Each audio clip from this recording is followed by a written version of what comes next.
Good evening, ladies and gentlemen. Really great to be here today. Such eminent people on the panel. Going to basically really focus on green energy and sustainability, which, in my opinion, is the most important point, and it's one of the most important agendas, specifically all over the world, but specifically in India. We are living here, in a country where 31 most polluted cities in the world are here. And I think we owe it to ourselves, we owe it to our future generations to make a difference. This thing, the presentation I'm going to talk, I'm really, Omega Seki Mobility, which I'm a chairman and founder of. This is something that, I'll touch upon, but my major agenda would be on green energy and sustainability and what every one of you should be involved in the future. I'm really excited. I speak at a lot of conferences, and one thing I see here is a lot more women, and that's exciting because I think we want to see more women, in our country be part of this change also.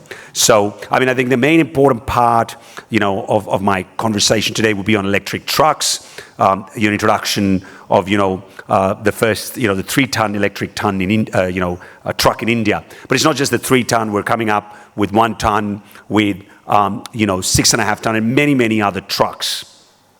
Let me just start with so the agenda is basically, the trucks that we are coming out in this country. We've already got them tested. There are a lot of different uses that are going on with our trucks, and we'll talk a little bit about that. If you look at the electric business for India, a lot of people, and I say even here, it says the future is electric, but I say the present is electric. There is a whole lot of developments that are going on in this nation, which at the moment, a lot of the international players have just only realized that are going on. From 18K vehicles sold in 2015, we've got about 205K sold in 21, and that number is going up even higher. The government, I have never seen this government follow up on something in the history. We've got 10,000 crore of FAME 2, 15 to 20% subsidy of EV, purchase. There's exemption on road tax. There's a PLI schemes, and then there's many states. Every day we've got a new state that is aligning on this path.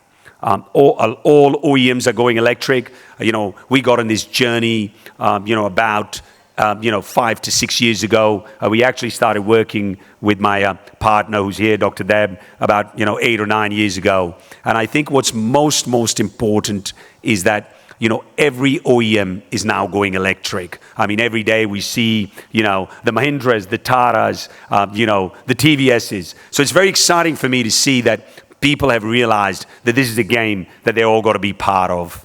Fleet owners are going electric. You're seeing, 3-wheelers, 2-wheelers, 4-wheelers. And I think we're going to also be part of, the trucks.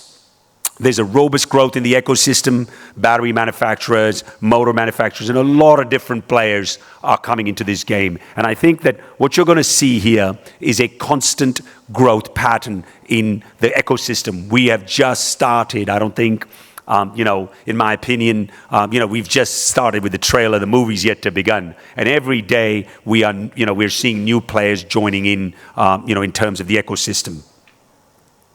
There's 300 to 400 million vehicles we see by 2030.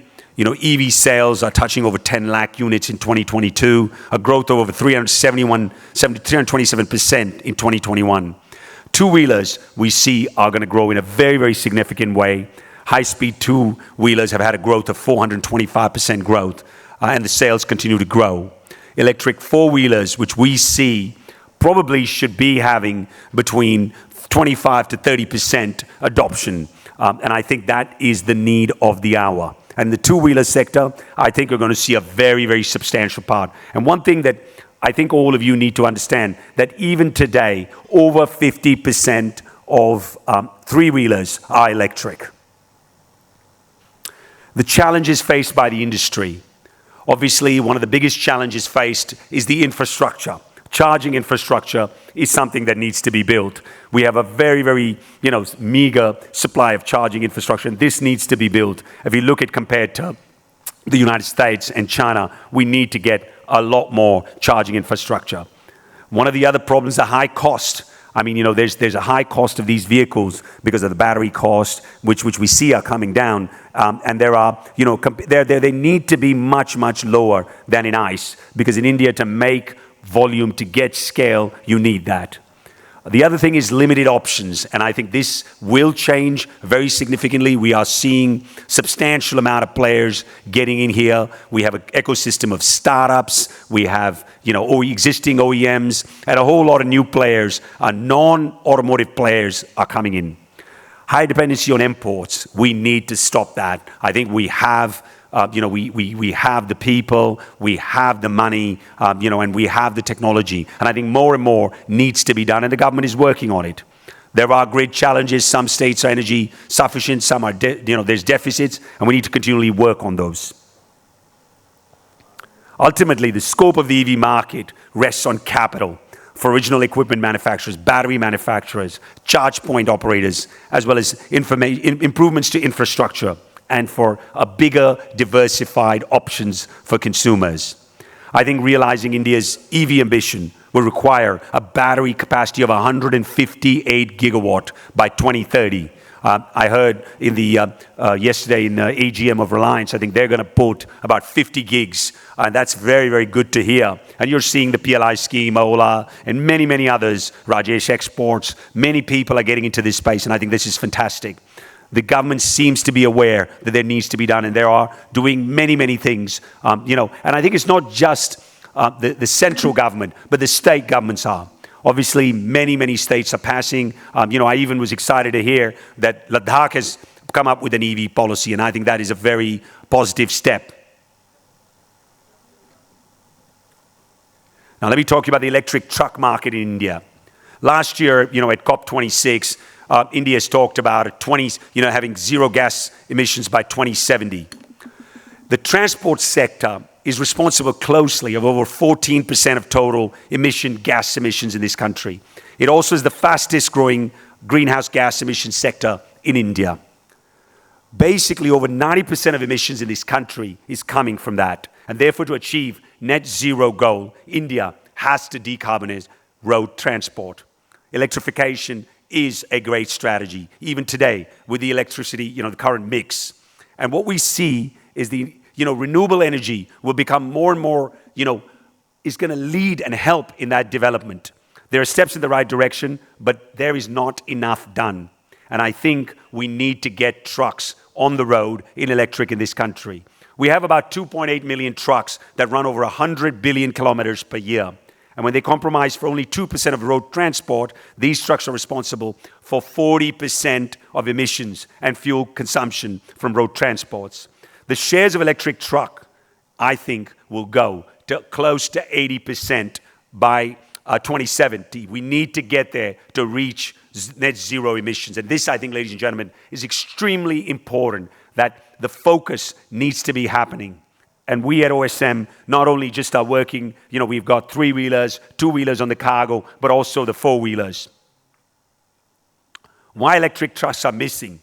Well, there's many, many issues. If you look at it, obviously in in USA, in California, and many, many other countries, in Norway, Austria, we travel the world and we see it. There's a whole lot of move towards electric trucks because obviously they have got, Norway has a 50% zero sales target for new trucks by 2030.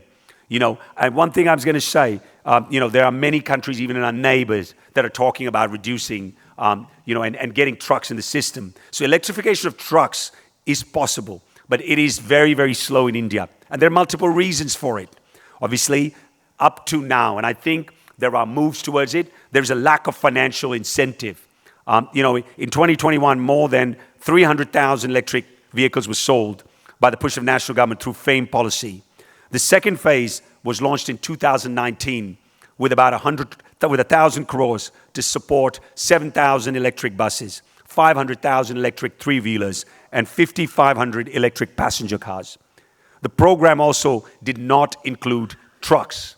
And I think states like Delhi, which have stopped the FAME support with additional funding through its own vehicle policies here. I think at the moment there are no trucks that are available in this market with FAME subsidy. And I think that needs to be changing. And if we want to make a net zero carbon emissions by 2070, this is extremely important. Obviously, the legacy trucking business is very, very unorganized. India is a country where the transport system, specifically the trucking business, is very unorganized. It's estimated that 80% of the overall logistics spend in India goes on the unorganized sector. The trucking market is highly unorganized, and 3/4 of the fleet is operated by those who have less than five trucks, which is very, very small. I think 30 to 50% of the trucks return empty. So there's a lot of inefficiency. If you look at it, almost 13% of our GDP is in logistics, which is way too high compared to the rest of the world. And I think this is something that needs to change, and I think electrification can make a big difference. Obviously, we are still waiting for a policy push.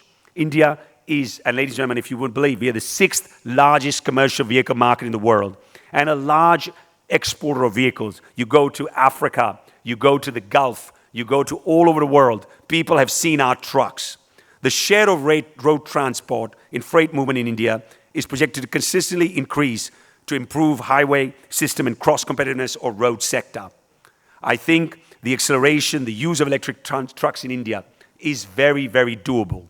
Just look at the recent standards as a guide. We moved from BS4 to BS6, and we completely skipped BS5. And so I think that is proof enough that enough regulatory motivation and to build the ecosystem is possible. The same level of ambition is needed for electric trucks, and I think people like ourselves and many others are working on this. I just want to show a video to show you what we are doing on the 3-ton, and the similar 1-ton are coming next month, and 6.5-ton are working across the board. Please.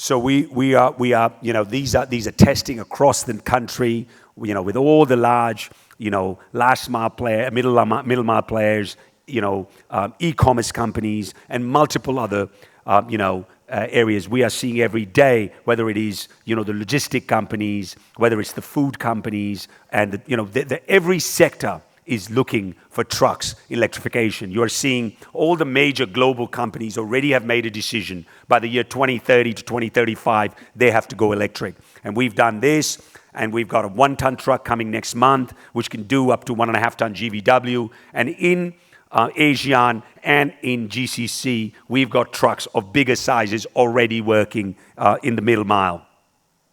Omega Second Mobility, obviously, is the first 3.0 ton electric truck.